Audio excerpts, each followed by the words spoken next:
아멘, 아멘.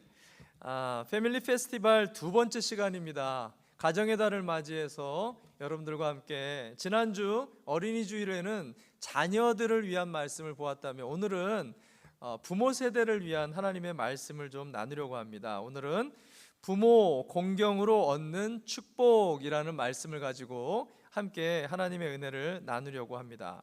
따라서 해봅시다. 부모 공경으로 얻는 축복. 여러분, 부모를 공경해서 하나님의 강한 축복을 받는 가정들 되시기 바랍니다. 아멘, 아멘. 제가 어버이 주일 때만 되면 여러분들에게 문제 내는 게 있습니다. 근데 많은 분들이 잘 못 맞추시더라고요. 오늘 1부 예배 때 처음으로 맞췄습니다. 2부 예배 때도 맞힐 수 있을 것 같은데, 어버이 주일만 되면은 전 세계 부모들이 가고 싶은 여행지가 있다고 합니다. 이 미국에 어느 곳을 모든 어버이들이 가고 싶은 곳일까요? 어딜까요? 어딜까요? 하와이도 나왔고 또 여러 군데가 나왔어요. 어디냐면 나이아가라 폭포라고 합니다. 나이아가라. 왜 나이아가라 폭포를 모든 부모들이 가고 싶을까요? 우리 같이 힘차게 한번 외쳐볼까요? 자, 시작. 나이아가라. 이게 영어권에 있는 분들은 좀 이해가 안 가실 수 있을 텐데 통역이 잘 안 돼서 나이아가라 그래가지고 어버이들이 좋아한다고 합니다.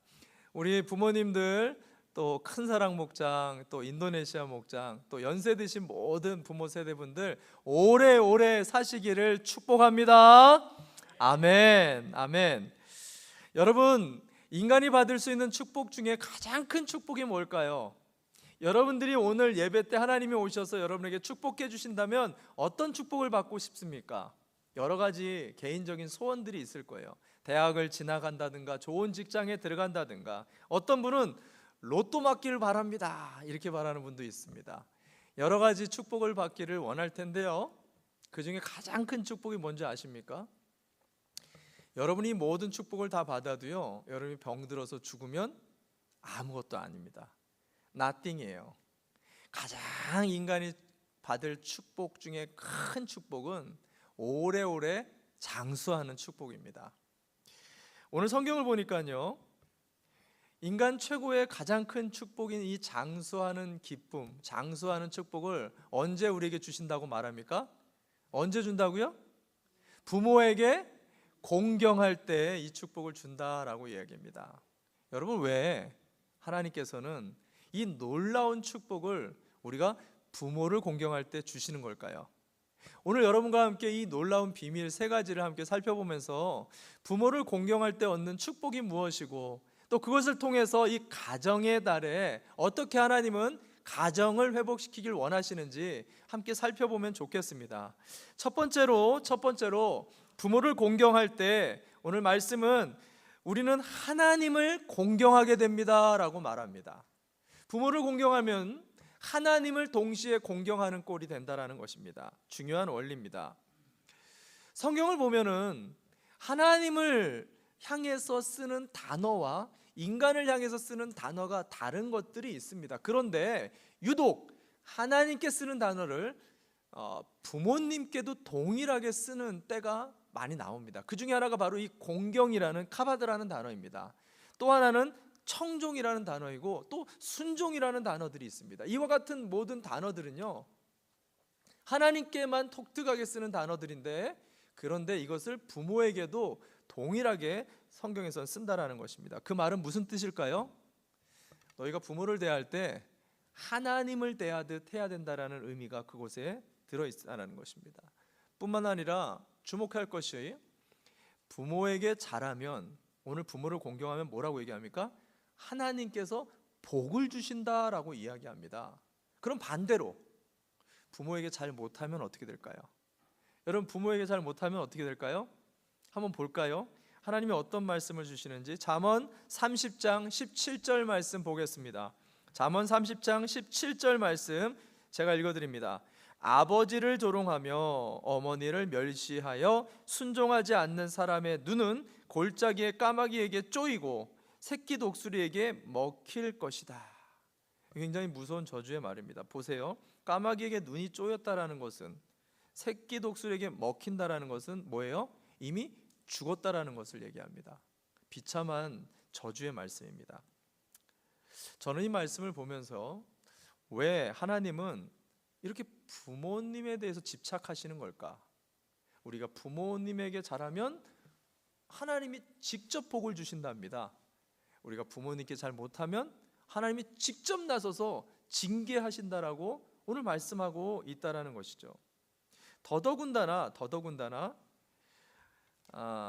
하나님이 인간을 이렇게 통치하시고 다스릴 때마다 하나님께서 우리 부모를 통해서 통치하시고 다스리게 될 때가 많다라는 것입니다. 예를 들어서 모든 생명의 주권자가 하나님입니다. 그런데 실제 이 땅에서 인간이 생명을 얻게 되고 또 생명이 버림받아지는 이 생명의 주권이 누구를 통해서 나타나게 되죠? 부모를 통해서 나타난다는 것입니다. 여기에 있는 모든 분들은 다 부모를 통해서 생명을 부여받았어요. 그리고 어떤 부모는 원치 않을 때 그 생명을 지울 수 있는 권리도 있다라는 것입니다. 거기다 뿐만 아니라 하나님의 돌봄, 그리고 사랑, 그리고 하나님의 희생, 심지어는 하나님의 징계와 심판까지도 우리는 누구를 통해서 이 땅에서 경험하죠? 누굴 통해서? 부모님들을 통해서 우리는 그것을 받게 되는 것입니다. 왜 이런 관계가 만들어지는 걸까요? 그것은 부모들이 하나님의 대리자들이기 때문에 그렇습니다. 하나님은 부모를 통해서 우리를 돌보시고 우리를 징계하시기도 한다는 것입니다. 그래서 종교개혁자 마르틴 루터는 부모를 하나님의 대리자로 처음 정의를 내렸습니다. 그리고 우리가 잘 아는 테레사 수녀도 하나님이 자신의 사랑을 나타내기 위해서 이 땅에 어머니들을 보내셔서 그 사랑을 나타낸다라고 표현했습니다.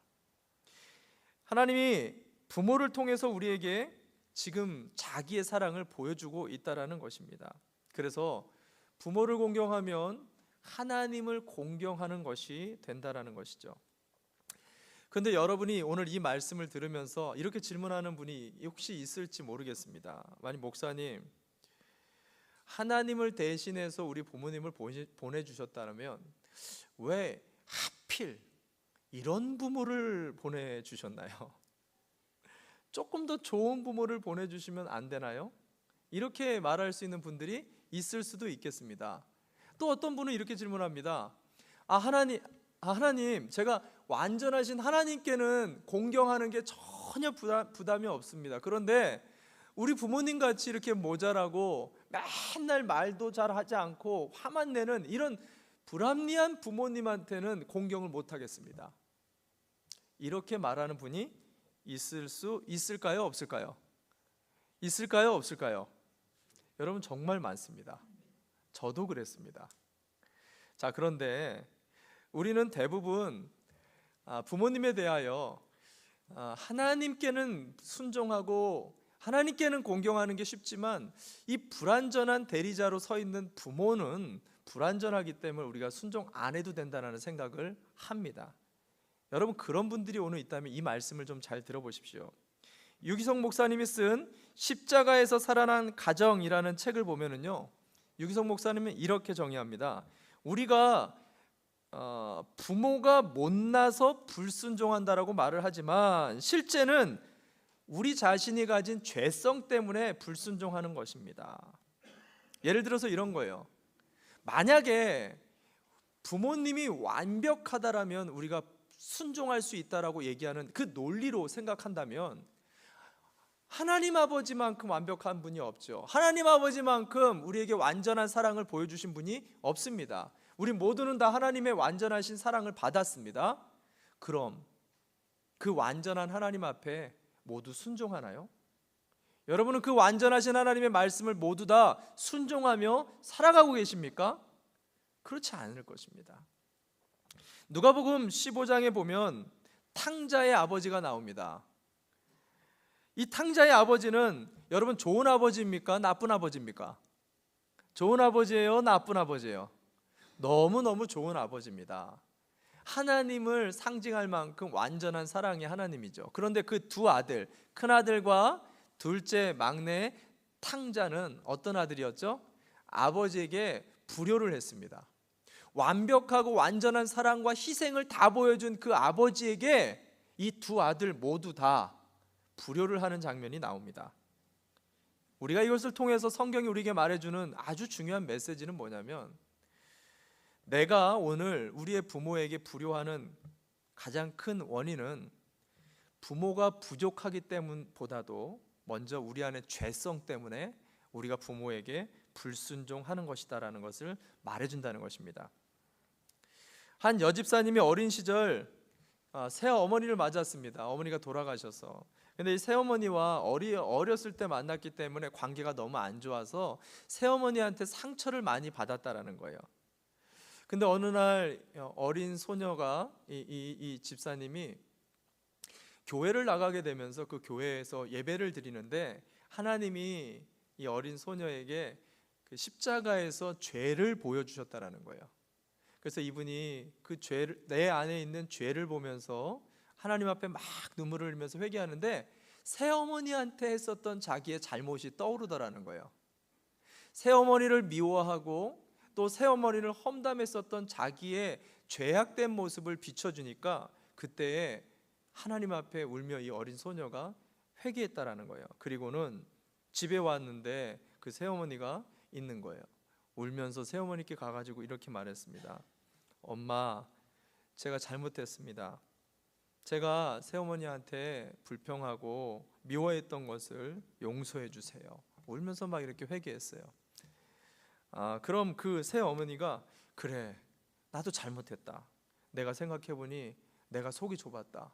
나를 용서하렴 라고 이야기하면 그것은 한편의 아름다운 드라마로 잘 맞췄을 텐데, 이 새어머니가 속이 좁아가지고 야, 이제야 네 죄를 알았냐? 이 녀석 하면서 핀잔을 주더라는 거예요. 어떻게 보면 용기를 내가지고 어려운 용서를 구했는데 이런 말을 들으면 어떻게 될까요? 상처를 입지요. 더 화가 났을 것입니다. 그런데 이 어린 소녀가 그 순간 그 새어머니의 핀잔이 전혀 신경이 쓰이지 않더라는 거예요. 오히려 하나님의 마음이 자기 안에 넘치면서 죄를 어머니께 고백했다는 기쁨, 그 죄를 고백했다라는 평강과 자유하는 마음이 막 기쁨으로 넘치더라는 거예요. 그 다음부터 새어머니가 무슨 말을 하든지 그 새어머니의 모든 말에 상처를 입지 않고 오히려 더 잘 섬겨 드렸다라는 거예요. 그러다 보니까 나중에 성인이 돼서도 친엄마, 친딸 못지않은 아주 친밀한 관계가 됐다라는 간증을 들었습니다. 여러분, 이분을 잘 보십시오.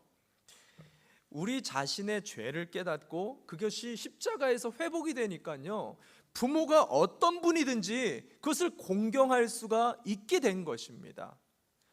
그런데 우리가 하나님을 믿으면서도 십자가에서 내가 죄인이었다라는 거, 내가 모자라고 그 죄성 때문에 항상 죄를 지을 수밖에 없는 그런 인간이었다라는 것을 깨닫지 못하는 사람은요, 어떤 부모를 만나도 만족할 수가 없을 수가 있다라는 것입니다. 마귀가 이것을 알아요. 그래서 우리의 죄성을 자극합니다. 이 죄성이 발동하면은요, 부모님을 바라볼 때에 부모님이 나에게 보여준 희생, 헌신, 사랑보다도 먼저 뭐가 보일까요? 부모의 허물이 먼저 보입니다. 그리고 부모의 상처, 부모의 잘못된 점을 먼저 보면서 그래, 나는 이런 부모에게 불순종해도 돼 라고 불순종하게끔 그것을 만든다라는 것이죠. 여러분, 오늘 이 말씀이 정말 하나님의 말씀으로, 하나님의 음성으로 들린다라면 저와 여러분이 예수님의 보혈로 깨끗하게 부모를, 어떤 부모든지 우리가 공경할 수 있는 사람이 된 것을 믿으시기를 바랍니다. 여러분이 이 말씀을 믿는다라면 여러분이 지금 처한 모든 부모님을 향해서 그분의 허물보다 그분의 은혜와 그분의 사랑과 그 희생을 바라보며 공경할 수 있는 그런 복된 한 주가 되시기를 주님의 이름으로 축원합니다. 아멘, 아멘. 두 번째, 우리가 부모를 공경할 때 부모뿐만 아니라 하나님을 공경하는 것이 되는 거고요. 두 번째는 하나님의 사랑을 배우게 된다라고 오늘 성경이 말합니다. 하나님의 사랑을 배운다. 여러분은 사랑이 뭔지 아십니까? 여러분 사랑이 뭔지 아세요? 사람들은 수만 가지의 사랑을 표현하고 주고받으면서 인생을 살아갑니다. 근데 대표적으로 이 사랑을 네 가지로 정의했는데 그리스 철학자 플라톤은 이 네 가지를 이렇게 정의합니다. 첫 번째는 에로스의 사랑입니다. 이 에로스의 사랑은 우리가 잘 알듯이 육체적인 그런 관계로 자기의 육체적인 육신적 욕망을 채우려고 하는 육신적인 욕망의 사랑입니다. 두 번째는 필리오라는 형제의 우정의 그리고 친밀함의 관계 속에서 자연스럽게 생겨나는 그런 우애를 가지고 말할 때 이 필레오라는 말을 씁니다. 그리고 세 번째는 스트로게라는 단어인데 이 스트로게라는 사랑은 도덕적이고 윤리적인 그런 관계에서 존경심이 생겨나는 거예요. 이 존경심은 그 존재를 향해서 숭고하게 표현하는 사랑들을 얘기할 때 스승에 대한 부분들이나 훌륭한 존재들을 향해서 우리가 그것을 경의를 표하는 이런 사랑이 스트로게입니다. 그리고 마지막으로 네 번째는 우리가 잘 아는 아카페의 사랑입니다. 이 아카페는 신적인 사랑이라고도 표현을 하죠. 신적이라는 사랑을 표현하는 이유는 인간이 이해할 수 없는 무조건적인 어떤 보상이나 어떤 대가나 그 존재가 누구든지 상관없이 간에 그냥 무조건적으로 주는 사랑입니다. 그래서 이것을 신적 사랑이다라고 표현을 했어요. 놀라운 것은 인간이 할 수 없는 이 마지막 이 신적인 사랑, 이 아카페의 사랑을 어떻게 보면 이 사랑의 네 단계를 그냥 단순하게 종류별로 나눌 수도 있지만요. 플라톤은 이 부분에 대해 단계로도 표현을 합니다. 예를 들면은 이 사랑이 이 부부관계 속에서 처음 연인관계가 사랑을 만들 때 처음에 어떤 관계로 시작을 하죠? 사랑을 육체적인 에로스 관계로 시작을 합니다. 그런데 이 에로스 단계에서 지나게 되어지면 그 다음에 필레오, 우정의 관계가 형성됩니다. 부부는 평생 에로스적으로만 사랑할 수가 없어요. 시간이 지나면 우리의 몸과 마음이 쭉 처지면서 오래 결혼 생활 하신 분들이 뭘로 산다고 하죠? 뭘로 살아요? 의리로 산다고 얘기하잖아요. 더 이상 에로스적인 관심이 없습니다. 그냥 친구 관계처럼 우정의 관계로 이렇게 살아가죠. 이 단계에서 조금 더 나아가게 되어지면은 스트로게라는 단계에 이르게 됩니다. 이것은 숭고한 사랑이에요. 그 존재 자체를 존경하고 그 존재 자체를 인정해주는 사랑으로 발전하게 됩니다. 저는 요즘에 우리 이한홍 목사님을 보면서 이런 사랑을 보게 돼요.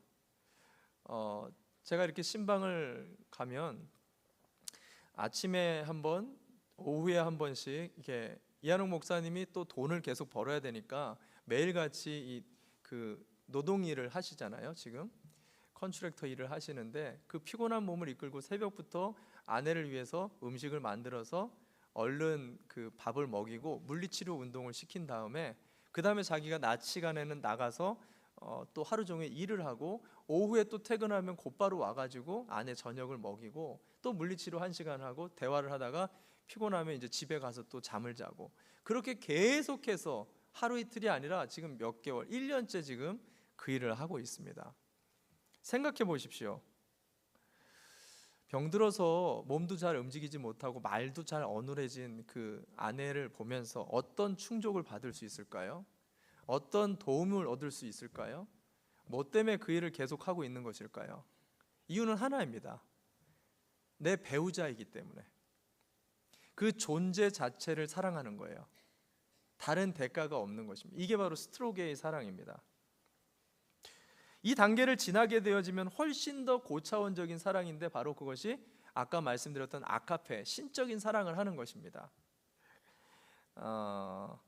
이 신적인 사랑은 인간이 흉내를 낼 수가 없습니다. 그리고 인간이 이해를 할 수가 없는 사랑이에요. 그러다 보니까 이 사랑에 대해서 많은 사람들이 이렇게 잘 흉내낼 수가 없어요.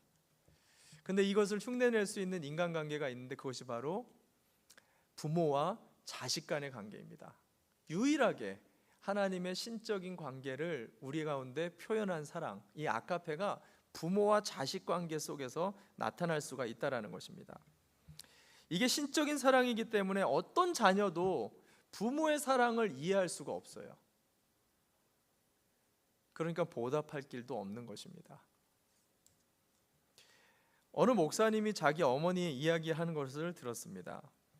그 어머니는 늘 김밥을 좋아했답니다.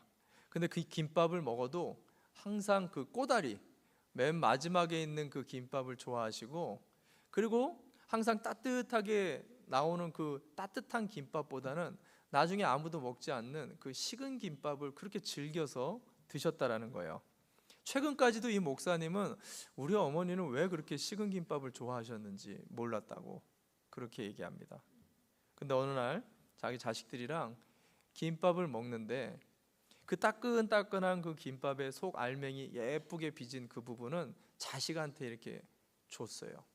그리고는 자식들이 다 먹고 배부르니까 남겨진 김밥을 자기가 이제 이렇게 먹더라는 것입니다. 그러면서 순간적으로 그런 깨달음이 왔대요.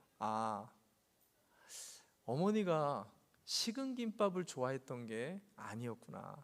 어머니가 그냥 꽁지 김밥을 좋아했던 게 아니었구나. 어머니는 나를 사랑한 거였구나.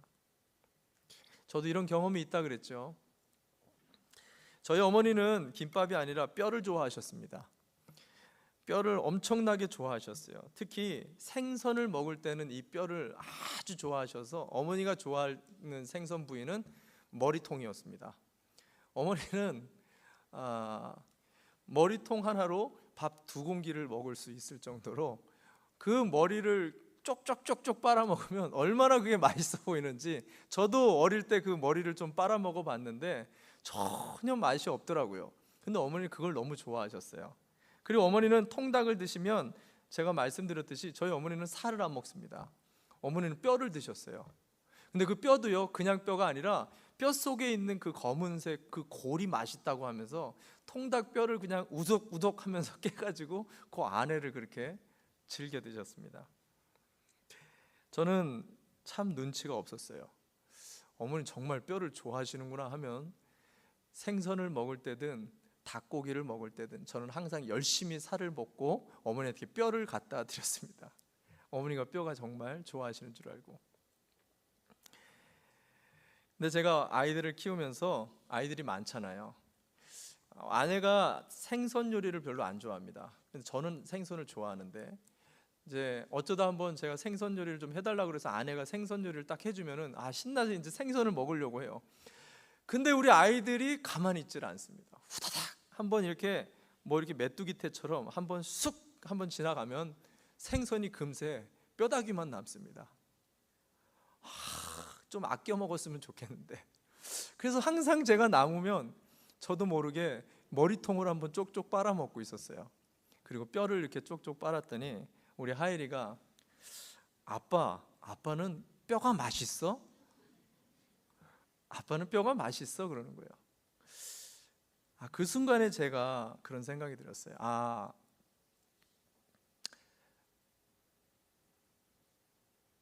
어머니가 뼈를 좋아했던 게 아니었구나. 참 내가 철이 없었구나. 어머니를 향한 미안한 마음이 사무쳤습니다. 하나님께서 오늘 무조건 부모에게 공경하라 이렇게 말을 하는 데는 2가지 큰 이유가 있습니다.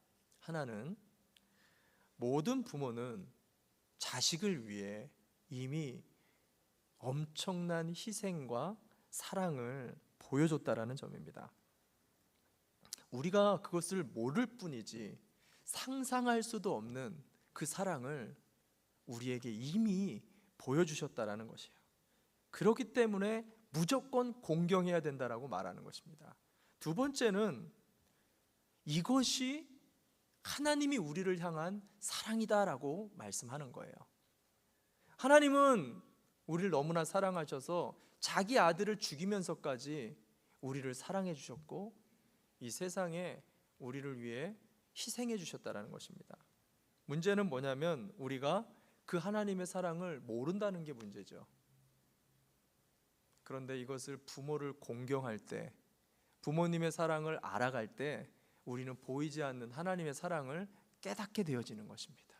그러면서 저와 여러분 또한 그 아카페의 사랑을 가지고 우리의 자녀들을 또 키울 수 있게 되는 거예요. 그리고 우리가 이 아카페의 하나님의 사랑을, 십자가의 사랑을 가지고 품을 수 없는 이웃들을 향해서 나갈 수 있는 사랑의 사람이 될 수가 있다라는 것입니다. 저는 오늘 우리가 부모를 통해, 하나님을 통해, 그리고 이 아카페의 사랑을 잘 배워 이 한 주 아카페의 사람들이 되시기를 주님의 이름으로 축원을 드립니다. 아멘. 마지막으로 세 번째, 부모를 공경하게 되어질 때에 하나님의 가정을 회복하게 된다라고 말합니다. 오늘의 가장 중요한 결론입니다. 여러분, 부모를 공경해야 합니다. 왜냐하면 부모님과 하나님이 연결되어 있기 때문에 그래요. 우리는 부모님을 공경하는 것이지만 그게 곧 하나님을 공경하는 것이 되어집니다. 뿐만 아니라 우리는 부모님의 사랑을 통해서 하나님의 사랑이 무엇인지를 알아가는 축복을 누리게 된다는 것입니다. 그리고 마지막으로 깨어진 가정, 불완전하고 어려운 그 가정 안에 부모를 공경하면 그 가정이 회복된다라고 이야기합니다. 놀라운 축복이죠. 자, 이게 무슨 말인지 한번 봅시다. 수년 전에 타주에서 한 교회에 유스 수련회를 가졌습니다. 그 유스 수련회의 주제가 사랑과 용서라는 주제였습니다. 무슨 유스 수련회 하나가 신문에 났는가 하고 자세히 봤는데 거기에 한 12학년짜리 유스 학생의 간증이 실렸습니다. 이 학생은 어릴 적 아버지의 폭행과 아버지의 폭언 속에서 불우한 가정에서 자랐답니다. 그래서 아버지에 대한 분노감, 그 증오심이 너무나 불타가지고 그 아이의 늘 마음속에는 내가 언젠가 아버지보다 더 크고 아버지보다 더 힘이 세지면 내 손으로 아버지를 죽이겠다라는 그 마음가짐이 늘 어릴 때부터 마음속에 있었다는 거예요. 그래서 항상 이 아들은 근력운동, 팔굽혀펴기를 하고 열심히 그 헬스클럽을 다니면서 몸을 키웠다는 거예요. 여러분의 자녀 중에 열심히 운동하는 아들이 있다면 여러분 조심하시기 바랍니다. 근데 이 아들이 이제 자기가 아버지보다 더 크고 힘이 세져서 이제 그 날이 온 거예요. 근데 하필 중간에 수련회가 낀 것입니다. 그 수련회 갔다 와서 일을 치르자. 그리고 수련회 올라갔는데 그 수련회에서 십자가를 보는데 이 아들이 마음이 확 무너졌다는 거예요. 눈물이 나면서 하나님에 대한 마음과 아버지가 그동안 보였던 그 상처들이 싹 하면서 예수님께서 그 상처를 치유해 주셨다는 거예요. 그러니까는 아버지에 대한 그 분노가 스르륵 눈 녹듯이 녹아졌더라는 것입니다. 그리고는 그 수련회장에서 이 아들이 많은 사람들 앞에서 아버지를 용서하겠다고 이 간증을 한 것입니다. 이게 신문에 났어요. 여기 앉아 있는 분들 중에 자라면서 부모님한테 한두 가지 상처를 안 받은 사람들은 없을 것입니다. 저 또한도 상처를 많이 받았습니다. 여러분들도 상처를 받았을 것입니다. 그런데 이 상처가 가진 진짜 무서움은 우리의 인생만 좀먹는다는 게 아니라 이것이 되물림 된다는 것이 무서운 거예요. 단순히 내 인생만 망치는 게 아니고 우리의 자녀들에게 이 상처가 고스란히 되물림 되어져서 우리 가정과 가게에 흐르는 저주가 되어질 수 있다는 것입니다. 여러분, 술 중독자의 가정에 술 중독자의 자녀가 나올 확률이 매우 높다는 것을 아십니까? 폭행과 폭언을 받으면서 자랐던 그 자녀 또한도 동일하게 그렇게 성장할 수가 있답니다. 그리고 심지어는 가정의 많은 불화들이 고스란히 그 불화들을 그 자녀 또한도 자녀가 가정을 이룰 때 그것을 똑같이 되물림 될 수 있는 확률이 매우 높다라는 것입니다. 상처가 계속해서 되풀이가 되기 때문에 그렇다는 것입니다. 이게 무서운 것이에요. 제가 군에 있을 때 저의 상사 중에 한 명이 아주 나쁜 상사가 하나 있었습니다. 아주 못된 사람이었습니다.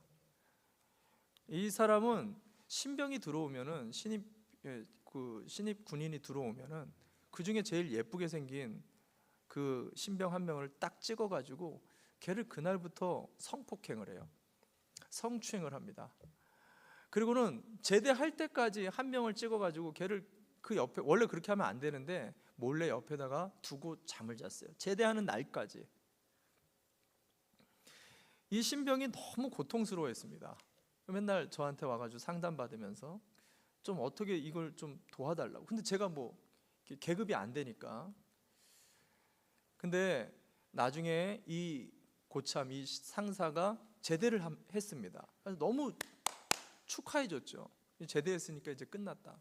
근데 끔찍한 것은 이 녀석이 또 똑같은 짓을 하는 거예요. 신병이 올 때 예쁘게 생긴 신병한테 가가지고 성추행을 똑같이 하더라는 것입니다. 끔찍한 일이 반복됐습니다. 상처가 가진 악순환입니다. 여러분, 마귀는 이것을 너무나 잘 알고 있기 때문에 상처를 우리 때에서 끝나지 않고 우리 자녀 세대에게 고스란히 물려주게 됩니다. 분노, 미움, 시기, 험담, 여러 안 좋은 음란한 그 습관들이 우리의 자녀들에게 고스란히 되물림되어지는 너무나 무서운 것이 바로 이 상처라는 것입니다. 그럼 목사님, 도대체 이 상처의 되물림을 어떻게 막을 수가 있습니까? 여러분, 아주 쉽습니다. 그것이 오늘 말씀의 핵심입니다. 어떻게 하면 부모로부터 받는 상처를 회복할 수 있을까? 어떻게 하면 우리 가정에 흐르는 저주를 막을 수 있을까? 여러분, 그것이 오늘 신명기 5장 16절의 말씀이에요. 내 부모를 공경하라. 내 부모를 공경하는 것 안에 가게에 흐르는 저주를 끊는 하늘의 능력이 들어 있습니다. 여러분, 잘 들어보십시오. 공경이라는 이 카바드라는 단어는 무게를 두다라는 의미를 갖고 있습니다. 이 말이 무슨 뜻이냐면 이해되지가 않아요. 분명히 저 말은 나한테 상처가 되는 말입니다. 그런데도 거기에 무게를 두고 그 말을 따른다, 그 말을 섬긴다라는 뜻이 바로 공경입니다. 이것이 창세기 22장의 아브라함을 통해서 나타납니다. 이 창세기 22장에 가보면 아브라함이 하나님으로부터 이해되지 못하는 끔찍한 그 오더를 받게 됩니다. 그게 뭐였죠? 아들 이삭을 모리아산에 가다 바쳐라, 죽여라. 여러분, 이게 이해가 됩니까? 100세에 낳은 아주 눈에 넣어도 아프지 않을 만큼의 그 귀하고 귀한 독자인 이삭을 갖다가 갑자기 쳐서 죽이라는 거예요. 그것도 아버지 손으로. 이해가 되지 않는 그 상황에 묻지도 따지지도 않고 아브라함은 어떻게 해요? 그대로 모리아산으로 갑니다. 공경한 거예요. 왜? 하나님의 말씀에 무게를 둔 것입니다. 근데 놀라운 것은 모리아산까지 끌려가면서 이삭이 아버지에게 질문합니다. 뭐라고 질문하죠? 아버지, 불과 나무는 있는데 재물은 어디 있습니까? 이 말의 뜻이 뭐예요? 설마 나를 죽이려고요? 설마 나를 잡으려고요? 그런 질문이에요. 여러분, 그 당시에 아브라함의 나이는요 120세였습니다. 노인이었어요. 그런데 이 이삭의 나이는 몇 살이었을까요? 건장한 20세예요. 조금만 발버둥 치고 거부하면 금방 이 모든 재산은 다 없어져 버릴 수 있는 위험한 상황에 이삭이 어떻게 합니까? 아버지의 말을 무게를 둡니다. 하나님이 재물은 예비했을 거야. 이 말이 말도 안 되는 말이었어요. 재물이 없었습니다. 그 말에 마음에 무게를 두고 이삭은 더 이상 질문하지 않습니다. 그대로 자기가 죽임을 당하려고 해요. 그럴 때 어떻게 됐습니까? 이삭이 공경했더니 이삭이 살아납니다. 이삭만 살아나나요? 아브라함의 가정의 가계가 회복이 되고 믿음의 조상이 되면서 아브라함과 이삭과 야곱의 하나님, 성경의 곳곳에 나오는 축복의 가정이 돼요. 이 놀라운 축복의 비밀입니다. 공경이 그 가정에 대를 잇게 하고 민족의 아버지들로 만드는 그 축복의 원리가 공경 안에 있다는 것입니다. 옛날 어느 며느리가 시어머니한테 너무 많은 상처를 받았어요. 그래서 정말 어떻게 하면 이 시어머니 좀 없앨 수 있을까, 그런 고민을 하다가 누가 추천을 해줬어요. 용한 무당이 있는데 무당에게 가가지고 한번 물어보라고. 그래서 그 무당에게 갔습니다. 어떻게 하면 시어머니를 죽일 수 있습니까?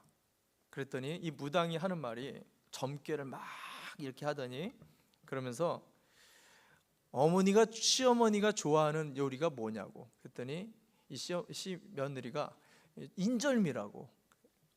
그렇다면 그 인절미를 100일 동안 아침상에다가 내보라고. 그러면 어머니가 시름시름 앓다가 원인도 모르게 죽어버릴 거라고.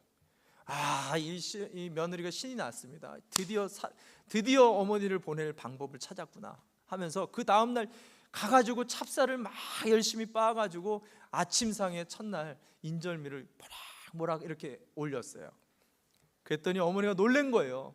아니, 이것이 곧 죽으려고 왜 안 하던 짓을 하고 그래 하면서 어머니가 막 핀잔을 줬습니다.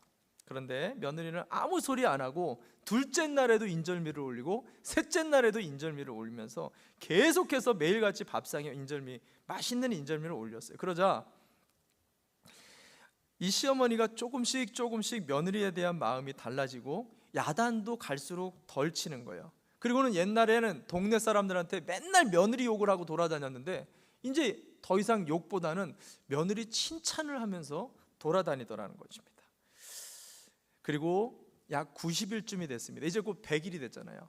90일쯤 됐을 때 이 며느리 마음이 불편해지더랍니다. 왜? 내가 죽이고 싶도록 미워했었던 저 시어머니가 갑자기 웃는 얼굴을 하고 자꾸 안 하던 칭찬들을 이렇게 해주니까 마음에 죄책감이 생기더라는 거예요. 내가 너무 잘못했다, 시어머니 죽으면 안 될 것 같은데, 이런 마음이 생기니까 부랴부랴 돈을 싸들고 무당을 또 찾아갑니다. 무당한테 톡톡톡톡, 무당님 제발 내가 잘못 생각한 것 같다고, 우리 시어머니 죽이면 안 될 것 같다고, 어떻게 시어머니를 살릴 수 있습니까? 이제 10일밖에 남지 않았는데 어떻게 하면 살릴 수 있습니까? 이것만 살릴 수 있다면 내가 이 돈을 다 드리겠습니다. 그랬더니 이 무당이 한마디를 웃으면서 하는 거예요. 미운 시어머니는 벌써 죽었지, 그렇게 얘기를 했다라는 것입니다. 무슨 말이냐면 믿고 상처가 되는 그 시어머니를 이 며느리가 공경을 했더니 자기 안에 있던 미움이 죽고 그 시어머니도 변화되면서 이 가정 전체가 살아났다라는 것입니다. 여러분, 이것이 공경의 원리입니다.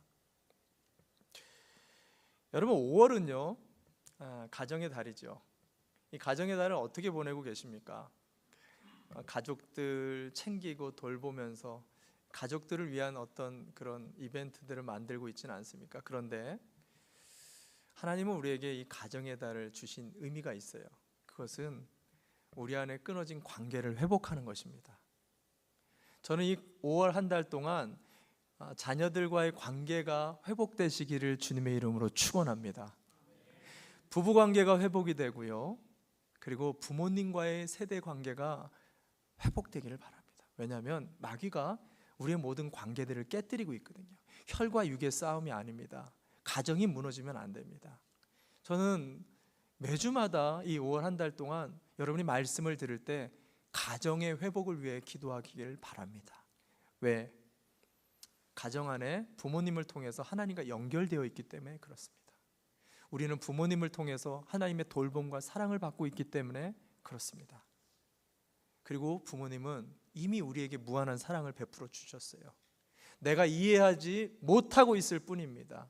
내가 상상도 못할 그 사랑을 우리 부모님이 우리에게 이미 행해 주셨기 때문에 그렇습니다. 하나님의 사랑이 이와 같아요. 근데 우리는 그 사랑을 모르고 있습니다.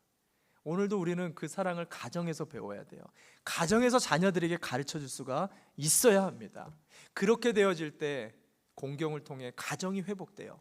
가게에 흐르고 있는, 여러분 우리 가정마다 흐르고 있는 저주 같은 것이 있어요. 죄의 법이 있다니까요. 조금만 찾아보십시오. 나의 부모님 때부터 우리의 가정 안에 흐르고 있는 못쓸 병 같은 것들이 있습니다.